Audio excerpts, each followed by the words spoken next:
En quelques années, Trade Republic est devenu l'un des courtiers les plus utilisés en Europe avec plus de 4 millions d'utilisateurs. Mais aujourd'hui, avec l'arrivée de Trade Republic sur le marché français avec son PEA, est-ce que le paysage de l'investissement va être réellement bouleversé en 2025? Dans cette vidéo, on va analyser ensemble les dessous de Trade Republic, à la fois les bons côtés par sa simplicité, mais aussi ses côtés un peu plus sombres avec le fameux spread dont certains parlent, mais aussi le service client. On a décidé dans cette vidéo de reprendre l'analyse de Trade Republic depuis le départ. Mais on va se concentrer quand même sur les nouveautés 2025, puisque c'est finalement pour ça que cette vidéo est présente, c'est vous parler de ce nouveau PEA. Alors c'est un PEA qui est disponible depuis tout début 2025, il me semble que c'était le 4 janvier, et qui a été annoncé en grande pompe, partagé par de nombreux créateurs, et on a finalement un PEA qui est somme toute classique. On va avoir toute la fiscalité avantageuse liée au fonctionnement même de l'enveloppe du PEA qui est réglementée par l'État, je le rappelle. Et à la différence du CTO, la seule vraie différence va être que l'on va avoir des frais qui vont être au maximum de 0,5% si vous décidez de passer des ordres qui sont habituellement à 1 euro. Donc si vous passez des ordres en dessous de 200 euros, vous serez limité à ces 0,5% de frais. On a toujours les plans d'investissement gratuits, on a la possibilité d'acheter les actions européennes, puisque c'est le fonctionnement du PEA, encore une fois, c'est cibler l'Europe. Donc vous pourrez acheter les actions européennes, mais aussi des ETF qui vont venir répliquer les indices peut-être du SP500, MSCI World. Donc vous pourrez finalement bénéficier de la performance globale du marché au travers de votre PEA. Il y a quand même quelques limitations sur ce nouveau PEA, ça va être finalement l'absence de fractionnement d'actions. Effectivement, aujourd'hui, dans le PEA, il n'est pas possible légalement de disposer de fractions d'actions. C'est donc une fonctionnalité qui a été enlevée. Donc, si vous avez un ordre planifié chez Trade Republic, qui est une des grandes fonctionnalités de Trade Republic, cet ordre planifié, donc qui est par exemple acheter 100 euros de l'action totale tous les mois, on va faire un arrondi à l'action inférieure. Donc, si vous deviez acheter 1,2 actions, vous aurez seulement une action. Et si vous passez en dessous d'une action, vous en acheterez 0. Et là, ça peut être un petit problème pour les personnes qui ont un portefeuille relativement limité. Mais il suffira simplement d'écarter un petit peu vos investissements, au lieu d'investir tous les mois, d'investir tous les 2 mois ou tous les 3 mois. On a aussi une absence de PEA-PME. Donc ça, c'est un problème qui peut être pour certaines personnes. Après, pour moi, ce n'est pas un réel problème. Je rappelle que vous pouvez ouvrir un PEA et un PEA-PME chez plusieurs courtiers sans aucun souci. On n'a pas non plus de titre non coté, donc ça peut être un problème. Mais si vous avez un PEA-PME, vous pourrez finalement le faire au sein de votre PEA-PME. Une des grandes fonctionnalités absentes, c'est l'inscription au nominatif des titres français, puisqu'on peut inscrire au nominatif uniquement des titres allemand. Pourquoi c'est un problème? Par exemple, si vous achetez du Air Liquide, que vous investissez en vous mettant au nominatif administré au travers de votre courtier, vous bénéficiez de 10% de plus sur les dividendes et 10% de plus sur les actions gratuites après 2 ans. Donc, ce sont des petits bonus auxquels vous ne pourrez pas avoir accès au travers de Trade Republic. C'est une des limites que l'on peut observer. Au-delà de ça, on va revenir sur les points forts en général de Trade Republic, puisque quand même, ça reste un courtier qui a beaucoup de points forts. Pour moi, c'est son expérience utilisateur. Vous le savez, la plupart des gens qui utilisent Trade Republic, c'est pour sa simplicité. Effectivement, on a une expérience utilisateur qui permet à n'importe qui d'investir, et notamment au travers d'une application mobile qui est très intéressante. Vous ouvrez votre compte en quelques minutes et derrière, vous pouvez en 4 clics, littéralement, et mettre un plan d'investissement programmé en route. Donc, c'est vraiment très intéressant. On a aussi une structure tarifaire qui est relativement agréable. Je parlais de 0,5% limité. C'est pour tout ce qu'on passe, tous les autres que vous décideriez de passer en direct. Puisque si vous décidez là, maintenant, tout de suite, d'acheter, par exemple, quelques actions, encore une fois, Total ou Air Liquide, vous aurez un frais de 1 euro. Sur le PEA, ce sera limité à 0,5%. Par contre, si vous faites un ordre programmé, vous n'avez pas ces 1 euro de frais. Vous avez 0 euro de frais. Mais on reviendra sur cette notion de frais puisque beaucoup en parlent dernièrement. J'ai été aussi une des personnes à en parler assez régulièrement. C'est finalement la présence d'un spread ou du moins le soupçon d'avoir un spread, notamment sur certains types d'actions. On a ensuite une rémunération du cash. Donc ça va être uniquement possible pour le compte titre. C'est une autre limite du PEA, mais là, c'est pas un problème. Alors, beaucoup l'ont cité comme un problème du PEA de Trade Republic. Non, c'est pas un problème du PEA de Trade Republic. La rémunération se limite au compte titre ordinaire parce que légalement, elle se limite au compte titre ordinaire.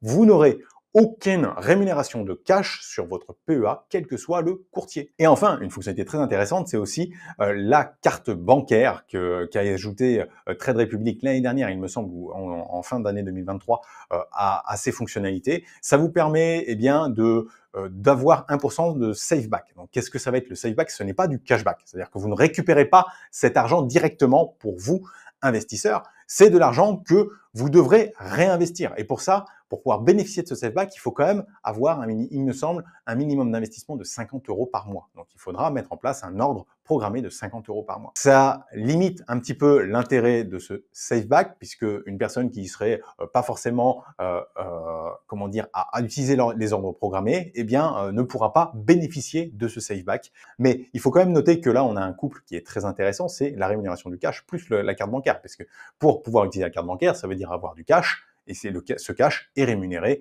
sur Trade Republic. Donc, les deux fonctionnalités fonctionnent très bien en ce moment, à savoir que ces 2,75% de rémunération de cash seront très variables au cours du temps, puisque ça va dépendre notamment des taux de la Banque centrale, et ce taux baisse régulièrement depuis quelques mois. Donc, on a eu jusqu'à 4% des rémunérations. Aujourd'hui, on est à 2,75 et il y a de bonnes chances qu'on baisse autour des 2%, je pense, d'ici la fin de l'année. Ensuite, une des grandes fonctionnalités, c'est l'achat fractionné des 1 €. Je vous parlais de l'achat fractionné au-dessus, vous pouvez passer un ordre pour 5 € d'action.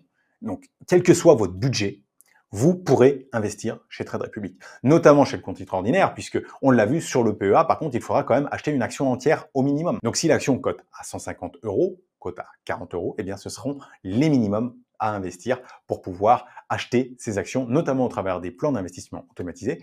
Donc là, vous pouvez acheter très peu d'actions et en plus, vous pouvez automatiser. C'est-à-dire vous pouvez acheter 5 € toutes les semaines d'une certaine action au travers du compte titre ordinaire. Par exemple, je sais qu'aujourd'hui, une des stratégies qui fonctionne très bien sur le PEA, c'est acheter des ETF. Il y a notamment un ETF World qui cote autour de 5,80, 6 €. Et donc, vous pourriez mettre en place un ordre programmé, par exemple, tous les mois, avec 25 € et vous achèteriez tous les mois plusieurs parts de cet ETF qui réplique l'indice MSCI World. Donc l'indice MSCI World, c'est un indice qui représente environ 1500 entreprises des pays développés, donc des grandes entreprises de pays développés. On a quand même pas mal de supports disponibles. Modulo, ça va pas convenir à tout le monde. Soyons clairs, si vous êtes un investisseur un peu qui cherche la pépite, n'allez pas sur Trade Republic. Vous n'êtes pas le public. Hein, soyons clairs. Ce qui est intéressant chez Trade Republic, dans les supports disponibles, c'est que vous aurez notamment beaucoup d'actions, de grandes actions. Vous aurez toutes les grandes actions américaines, toutes les grandes actions françaises, toutes les grandes actions européennes plus largement. Et donc, vous pourrez investir assez largement. Pareil, les plus grands ETF, a priori, seront représentés et seront disponibles chez Trade Republic. Dans ce cadre-là, je pense effectivement que pour les personnes qui sont relativement débutantes et qui veulent débuter, qui vont forcément aller sur ces actifs-là, la liste des supports disponibles est suffisante. On vient de passer à un certain nombre de points forts et Trade Republic, encore une fois, est un très bon courtier. Cependant, pour investir, il faut aussi connaître les points faibles d'un produit. Et là, il y en a deux, notamment des frais. Des frais qui ne sont pas forcément annoncés. Pourquoi ? Simplement parce que Trade Republic ne travaille pas avec, par exemple, Euronext pour l'Europe. C'est-à-dire que les ordres que vous passez ne vont pas aller directement sur le marché public Euronext, là, si vous décidez d'acheter des actions Air Liquide, elles sont codées sur Euronext et c'est là que vous devrez acheter les actions si vous voulez aller sur le marché public. Ce n'est pas le cas avec Trade Republic, qui passe par des places privées. Et l'un des gros problèmes, donc c'est l'utilisation de la place que l'on surnomme LSX. C'est un nom allemand, je ne me risquerai pas à le prononcer, mais du coup qui engendre un spread caché qui va de 0,05% à 3%. Pourquoi une fourchette aussi large ? Parce que ça dépend de plusieurs paramètres. Et encore une fois, si on utilise Trade Republic, ce pourquoi la plupart des investisseurs l'utilisent, vous serez plutôt dans le bas de la fourchette. Donc ça peut être encore intéressant. Mais il faut l'avoir en tête, puisque si un jour vous décidez de passer sur des actifs un peu plus exotiques, vous serez sur la borne haute. Et là, ça pose un réel problème. Ça pose un réel problème parce que si des personnes ne comprennent pas le fonctionnement même de Trade Republic, ils pourront avoir un décalage de prix qui est parfois énorme. Sur les cryptos, on a régulièrement plus de 2%. Sur des petites actions hors horaire de marché, puisque les marchés publics type Euronext sont ouverts de 9 h à 17 h 30 en France, si vous décidez de passer un ordre à 18 h 30, ce qui est possible, sur une petite action européenne, il y aura très peu de liquidité et là vous allez avoir un spread qui est énorme. qui va dépasser assez largement le pourcent, je pense. Il faut avoir en tête ces limites-là.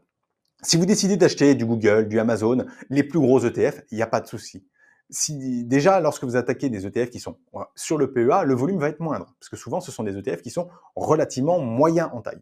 Et là, vous pourrez commencer à avoir un petit spread. Il est très difficile de savoir quel est le spread sur ces ETF, parce qu'il y a déjà un spread qui est un peu plus important sur les ETF, généralement, dans le marché classique.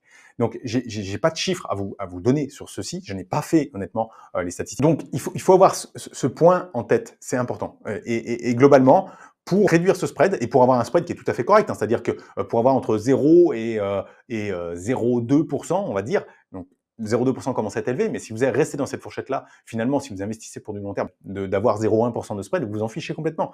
Votre but, c'est que dans 10 ans, l'action que vous avez achetée prenne 150%. On parle de 0,1%. Donc si l'action a pris 150% en 10 ans, c'est totalement indolore. Et donc, il faut avoir en tête que si vous décidez de passer les ordres, passez-les quand le marché est ouvert. Donc on parle de 9h, 17h30 en Europe, on parle de 15h30, 22h aux US. Et enfin, le gros problème qui est souvent négligé, c'est le service client. Alors, j'ai connu Trade Republic quasiment à leur début. Honnêtement, le service client au départ était très intéressant. Sauf qu'aujourd'hui, avec 4 millions de clients, avec des clients qui sont pour certains très débutants, le service client doit être submergé. Ils ont essayé d'automatiser un maximum les choses parce que le service client, c'est un centre de coût. Et on le voit bien. Dans leur croissance, pour être rentable, en tout cas, ils ont négligé le service client. Et aujourd'hui, je trouve que le service client n'est pas acceptable sur Trade Republic. Donc, tout ira bien jusqu'au jour où vous aurez besoin du service client, où là, il faut s'attendre à mettre plusieurs semaines pour des demandes qui sont relativement communes. Je pense, et j'ai mis des semaines à avoir des réponses concrètes du service client, parce que la première fois que vous envoyez un mail, c'est un robot automatique qui vous répond. La deuxième fois, c'est souvent un robot automatique. Et c'est seulement à la troisième fois que vous commencez à avoir des réponses humaines de personnes avec des tickets qui sont escaladés progressivement. Je pense réellement aujourd'hui, et ça se confirme aujourd'hui, tous les nombreux retours que j'ai dans la communauté, ce sont les points négatifs, ce sont le service client. Donc faites très attention, si vous avez besoin d'être accompagné, de contacter régulièrement un professionnel. Je ne suis pas sûr que Trade Republic soit la meilleure plateforme pour vous. Si par contre vous avez un plan très simple, c'est là finalement qu'il est intéressant, avant de conclure, de savoir pour qui est Trade Republic. Globalement, c'est ce que je viens de dire. Il est idéal pour les investisseurs débutants qui vont mettre en place des plans mensuels automatisés avec des stratégies à long terme sur des actions relativement liquides et des ETF relativement liquides. Ça, c'est si vous êtes ce profil-là, eh bien, vous êtes typiquement sur le type de personne qui peut bénéficier de Trade Republic. Et ça, c'est vraiment un courtier qui peut être intéressant pour vous. Vraiment, moi, je le pense profondément. Par contre, si vous décidez, par exemple, d'investir en crypto, de faire des ordres de petite taille directement sur le marché, finalement, 1 euro de frais, si vous décidez d'investir à coût de 100 euros quand vous le souhaitez et non pas par un ordre programmé, là, ça va vous coûter cher, ça va être 1%. Il y a des plateformes qui sont beaucoup mieux pour ça. On a aussi pas forcément beaucoup de fonctionnalités avancées. Vous allez voir une action, si vous allez cliquer sur une action, vous n'allez pas avoir beaucoup de détails. Donc, si vous voulez que tout soit centralisé au sein d'une même plateforme, c'est pas forcément l'idéal. Par contre, effectivement, on peut assez facilement trouver des outils, par exemple, pour avoir des détails, Yahoo Finance, ce genre d'outils-là, qui vous permettent d'avoir plus de détails sur une action et pour mieux en comprendre les fondamentaux. Et puis, pour moi, le profil plus général qui sera pas forcément adapté, c'est les gros portefeuilles. Parce que le spread, je le rappelle, est exprimé en pourcents. Eh bien, si vous avez un gros portefeuille et que vous passez des ordres à 10, 15 000 euros, je vous laisse refaire le calcul, ça peut être plus compliqué en termes de frais et surtout, il y a des plateformes, il faudra accepter de se former un peu plus, mais il y a des plateformes pour les gros portefeuilles qui ont un certain nombre de fonctionnalités complémentaires qui peuvent être beaucoup plus intéressantes. Je pense à Saxo Bank, qui a également un PEA, je pense à Interactive Broker maintenant, qui a aussi un PEA qui est assez similaire en termes de fonctionnalités à celui de Trade Republic, qui est donc relativement limité. Donc voilà. Pour moi, il y a vraiment ces deux publics-là, et si vous êtes un petit peu au milieu, ça va être à vous de voir quels sont pour vous les principaux avantages. Et puis, encore une fois, je l'ai dit pour le PEA et le PEA PME tout à l'heure, vous pouvez avoir plusieurs courtiers pour le PEA PME et le PEA et le PEA PME. Vous pouvez avoir plusieurs courtiers et avoir un CTO par ailleurs qui vous permettent d'acheter une partie de votre portefeuille pour, par exemple, les petites actions américaines ou les petites actions européennes. Ce sera à vous, dans ce cas-là, de cocher le plus, le moins et d'essayer de voir ce qui peut vous convenir le mieux. Et enfin, faites attention, si ce que j'ai évoqué en termes de spread, en termes de service client pour vous est un point bloquant, passez peut-être voir ailleurs. On va parler de Trade Republic au sein de ce classement que j'ai réalisé donc, pour la prochaine vidéo, qui est globalement, pour moi, un courtier tout à fait correct pour le PEA, si on en connaît les limites et que ça ne nous dérange pas et au contraire que ça s'inscrit bien dans notre stratégie. On a fini avec mon avis global sur Trade Republic. Vous le savez, je suis toujours nuancé dans mes propos. On essaye de voir un petit peu quels sont les points forts et les points faibles à qui va correspondre un produit, puisque chaque produit va plutôt correspondre à un certain type d'investisseur. Et l'objectif n'est pas de trouver un PEA cool, sympa. C'est un PEA qui correspond à vos besoins. Et je suis certain que Trade Republic va correspondre aux besoins d'un certain nombre d'investisseurs. Et si vous avez apprécié le contenu, n'hésitez pas à aller voir en description. Il y aura un lien vers Trade Republic, puisque c'est un lien d'affiliation qui permettra de rémunérer notre travail, et aussi un lien vers notre article qui reviendra de manière un peu plus complète et un peu plus posée sur les différents arguments que j'ai pu évoquer ici.